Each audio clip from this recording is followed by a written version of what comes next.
ఎర్రమంజిల్లో దశాబ్ది బ్లాక్ పేరుతో నిర్మిస్తున్న నిమ్స్ హాస్పిటల్ భవనాలకు భూమి పూజ చేశారు.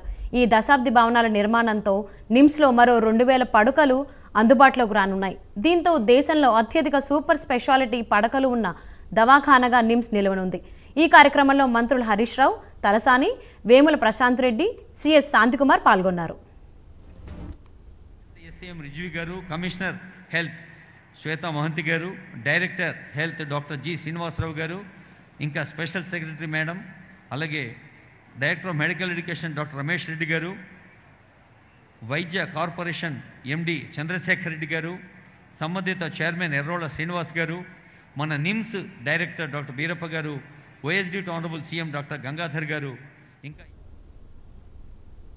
వైద్యానికి మానవ జీవితానికి ఎడతెగని సంబంధం ఉందని సీఎం కేసీఆర్ అన్నారు. మానవ జాతి ఉన్నంతకాలం వైద్య రంగం ఉండాల్సిందేనన్నారు. తెలంగాణ వచ్చాక ఆరోగ్య శాఖ కీలకమైనదిగా భావించామని తెలిపారు. 2014లో వైద్య రంగానికి బడ్జెట్లో 2100 కోట్లు కేటాయిస్తే 2023-24 నాటికి అది 12,367 కోట్లకు చేరిందని వెల్లడించారు. వైద్య రంగానికి తెలంగాణ ప్రభుత్వం ఇస్తున్న ప్రాధాన్యానికి ఇది నిదర్శనమన్నారు. అన్ని రంగాల్లో తెలంగాణ దూసుకుపోతుందన్నారు కేసీఆర్. వాడు వైద్యుడు ఎప్పుడు ఎడతెగకపారు ఏరుని ద్విజుడును చొప్పడిన యూర నుండుము చొప్పడకున్నట్టు యూరు చొరకము సుమతి అని చెప్పాడు. తప్పించేవాడు ఉండాలి, వైద్యుడు ఉండాలి. గురువుగారిని శిష్యుడు అడిగితే నివాసయోగ్యమైన ప్రాంతం ఏది అంటే ఇవన్నీ ఉన్న చోటనే ఉండాలి కానీ ఇవన్నీ లేని చోట ఉండకూడదని దానిలో వైద్యుని గురించి ప్రముఖంగా వారు ప్రస్తావించి చెప్పారు. వైద్యానికి మానవ జీవితానికి ఎడతెగని సంబంధం ఉంటుంది. ఈ ప్రపంచంలో మానవ జాతి ఉన్నంతకాలం వైద్యం కూడా తప్పకుండా కంటిన్యూ అవుతూనే ఉంటుంది. వైద్య రంగం ఉండవలసినటువంటి అవసరాలు ఉంటాయి.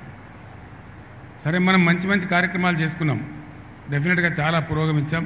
2014లో మన తెలంగాణ కోసం వైద్య రంగం కోసం బడ్జెట్లో నిధుల కేటాయింపు 2100 కోట్లు.